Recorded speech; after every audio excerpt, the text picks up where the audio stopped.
आज मैं आप लोगों को अपने थ्रू विलोम शब्द के बारे में कुछ बता देता हूँ। इससे पहले एक बार बताया था विलोम शब्द किसे कहते हैं, विलोम शब्द होता क्या है। विलोम का अर्थ होता है उल्टा या विपरीत, आप पहले से जानते हैं। इसलिए विलोम शब्द को विपरीतार्थक शब्द भी कहते हैं।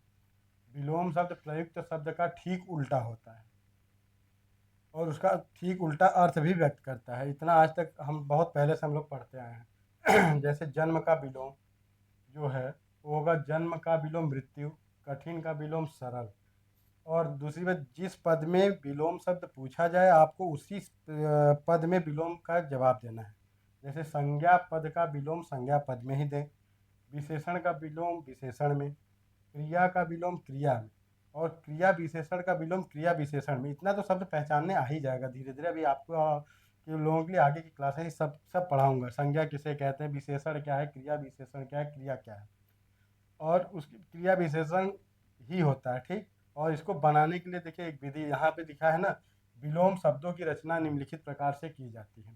पहला है स्वतंत्र शब्द द्वारा, दूसरा है उपसर्गों द्वारा, तीसरा उपसर्ग के योग द्वारा, ठीक है, फिर लिंग परिवर्तन द्वारा, फिर एक साथ आने वाले शब्द को। ये जो छः हैं इसी के अनुसार विलोम का आपका शब्द चलता रहेगा।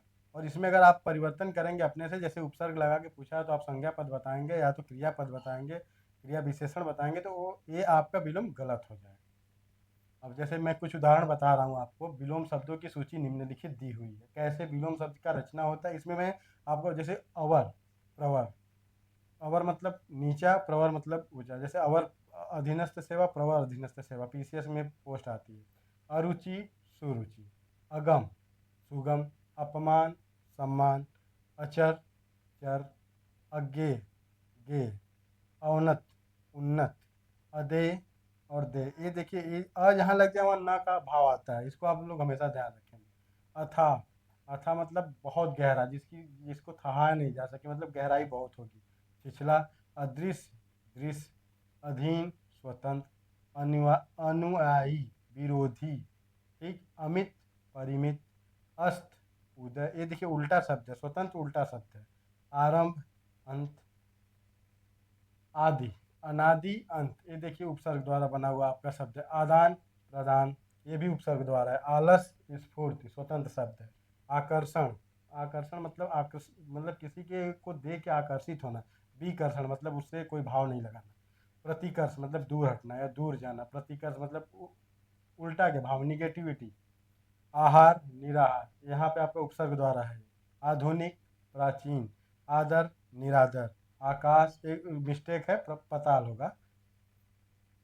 आगत, अनागत, आचार, अनाचार, देखिए यहाँ पे आपका उपसर्ग है। आदर, अनादर, आश्रित, निराश्रित, अनाश्रित, आस्तिक, नास्तिक, आयात, निर्यात, आना, जाना, आशा, निराशा। अब देखिए आना और जाना यहाँ ठीक उल्टा हो रहा है। इसमें कोई क्रियापद या कुछ नहीं, आना क्रियापद है, आना जाना, लेकिन जाना भी है तो क्रियापद एक तरह से क्रिया है, आना और जाना। आगे देखिए, आकार, निराकार, आस्था, अनास्था, आपाद, आपद लिखा है, निरापद लिखा है, ठीक है। आवरण, निरावरण, आहत, अनाहत, आमीष, निरामीष, सामीष। अर्थ अच्छी तरह आप जानते होंगे, एक शब्दों का और अनेक शब्दों में एक शब्द अच्छी तरह से आता है। आकांक्षा, अनाकांक्षा, आवाहन, विसर्जन, आवाहन मतलब बुलाना, विसर्जन मतलब विसर्जित करना, विदाई करना। आकुंचन, प्रसारण, यहाँ भी देखिए आप स्वतंत्र शब्द। निरालंब, आलंब, आरोहण, अवरोहण, आसक्त, अनासक्त, आय, व्यय, आधुनिक, प्राचीन, आरोह, अवरोह, आभिभूत, तिराभूत, तिरोभूत होता है। आगे देखिए, आवृत्ति, अनावृत्ति, आत्मालंबी, परावलंबी, अभ्यंतर, वाय, आतप, निरातप, आध्यात्मिक, भौतिक, आर्द्र, शुष्क और अनार्द्र, आग्रह, दुराग्रह, आधार, निराधार, आपद, निरापद, आवरण, निवारण, आहत, अनाहत। ये जितने शब्द हैं ऐसे ही मैं रोज आप लोगों को कम से कम 20-20 या 25-25 शब्द लेके आऊँगा, बताते रहूँगा। आगे एक बार किसी दिन लेके इसको जो होगा 500-600 शब्दों का लंबी क्लास मैराथन जैसा, इसको मैं बता दूंगा। लेकिन हम बनाने के लिए और उसके लिए आप देख लीजिए कौन से शब्द क्या है क्या नहीं है, और मैं अपने माध्यम से हिंदी का सब कुछ आपको क्रिया विशेषण क्रिया मतलब सब कुछ व्याकरण के थ्रू तो तकरीबन तकरीबन मैं सब कुछ आप लोग को इसी चैनल के माध्यम से बताऊंगा आगे चल के। धन्यवाद।